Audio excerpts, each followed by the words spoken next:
Once upon a time in a small village in Nigeria, there were three brothers named Kola, Bayo, and Femi. They were kind boys who always helped their parents and neighbors. One sunny day, the three brothers went to the forest to gather firewood. As they walked deeper into the forest, they saw an old woman sitting outside a small hut. She looked tired and hungry. The brothers felt sorry for her.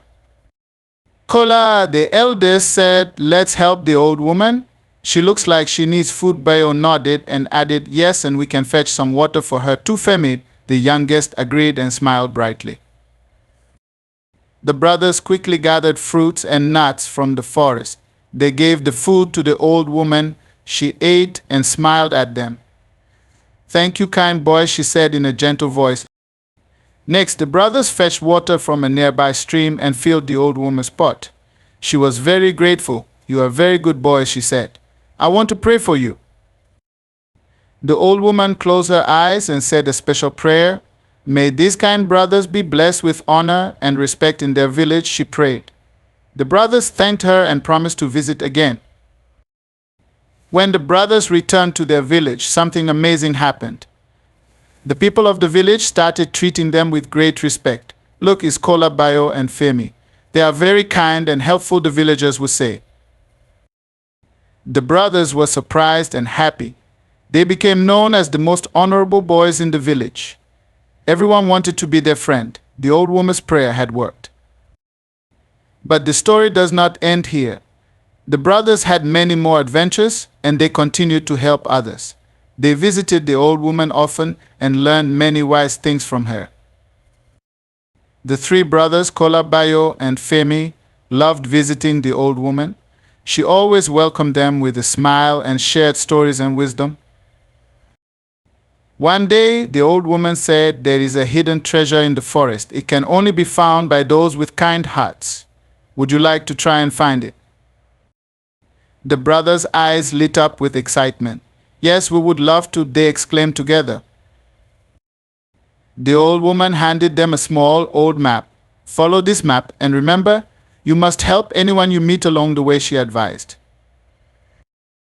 The brothers set off on their new adventure. They followed the map through the dense forest. Along the way, they heard a cry for help. It was a little bird trapped in a thorn bush. Kola gently freed the bird, and it chirped happily. "Thank you, kind boys," the bird said. "I will guide you to the next part of your journey." With the bird's help, the brothers reached a river. They saw a turtle struggling to climb up a steep bank. Bayo carefully helped the turtle, and he smiled up at them. "Thank you, kind boys," the turtle said. "Climb onto my back, and I will take you across the river." They crossed the river safely and continued their journey. Soon they came across a wounded deer lying on the ground. Femi gently tended to the deer's wounds, and it stood up slowly. "Thank you, kind boys," the deer said. "I will show you the hidden path to the treasure." Following the deer's directions, the brothers reached a beautiful, hidden clearing in the forest. In the middle of the clearing, they found a large, sparkling chest. They opened it, and inside was not gold or jewels, but a magical book and a glowing stone. The old woman suddenly appeared in the clearing. "You have found the true treasure," she said with a warm smile. "The magical book contains endless wisdom, and the glowing stone has the power to bring peace and happiness to your village." The brothers thanked the old woman and carried the treasures back to their village. They used the magical book to help the villagers solve problems and learn new things. The glowing stone brought joy and peace to everyone. The village became a happy and prosperous place, and the brothers were loved and honored even more. But their story did not end there. There were still more adventures to come and many more people to help. The brothers knew that with kind hearts and helping hands, they could make the world a better place. The village thrived with the wisdom from the magical book and the joy from the glowing stone. Kola, Bayo, and Femi continued to help everyone they could, always remembering the old woman's advice. One day, a stranger arrived in the village. He was tall and wore a long, dark cloak. The villagers whispered and watched him carefully. The brothers approached the stranger with smiles. "Welcome to our village," Kola greeted him warmly. "Can we help you with anything?" The stranger smiled kindly. "Thank you, young ones. I am a traveler in search of a special herb to cure my sick mother. It grows deep in the forest, but I do not know the way." Bayo nodded. "We know the forest well. We can help you find it." The brothers, along with the traveler, set off into the forest once again. They followed a path they had not taken before, guided by the map's new clues. As they ventured deeper, they met an old man sitting by a dried-up well. He looked sad and thirsty. Femi quickly shared their water with him, and the old man smiled. "Thank you, kind boys," he said. "I will help you find the herb you seek." The old man led them to a clearing filled with the special herb. The traveler was overjoyed. "Thank you so much," he exclaimed. "With this, my mother will be well again." They gathered the herb and returned to the village. The traveler thanked them again and left, promising to return someday with his mother to show his gratitude. Life in the village continued to be wonderful. One evening, as the brothers were sharing stories with the old woman, she said, "You have done so much good. Now it is time for you to learn something new." She handed them 3 small wooden carvings, each shaped like a different animal: a lion, an eagle, and a fish. "These carvings are magical. Each of you must choose one, and it will give you a special power to help even more people."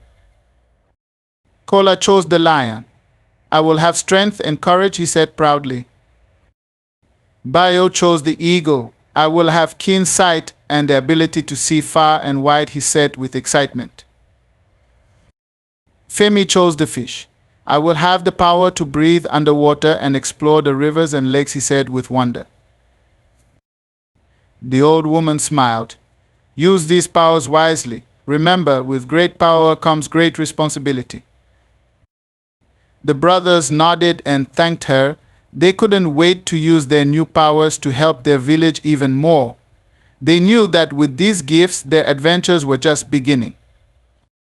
With their new powers, the brothers felt ready for any challenge. The village buzzed with excitement about the brothers' gifts. The villagers wondered how the brothers would use their newfound abilities to help even more. One day, a group of frightened villagers came running to the brothers. "A fierce lion is terrorizing our cattle," they cried. "We need your help." Kola, who had chosen the lion carving, stepped forward. "I will face the lion," he said bravely. "Do not worry." Kola went into the forest where the lion had been spotted. Using his new strength and courage, he found the lion quickly. To his surprise, the lion was not wild or angry, but hurt. It had a thorn stuck in its paw. Kola approached slowly and spoke softly to the lion. "I will help you," he said. The lion seemed to understand and allowed Kola to remove the thorn. Once freed from pain, the lion nuzzled Kola gratefully and returned to the wild, no longer a threat to the cattle. The villagers cheered when Kola returned and told them what had happened. "You have saved our livestock and made a new friend," they said, honoring Kola with gifts and praise. Meanwhile, Bayo was using his eagle powers to help the village from above. One day, as he soared high in the sky, he spotted a group of children lost in the forest. They had wandered too far while playing and couldn't find their way back. Bayo flew down and guided them with his keen sight, calling out directions until they were safely home.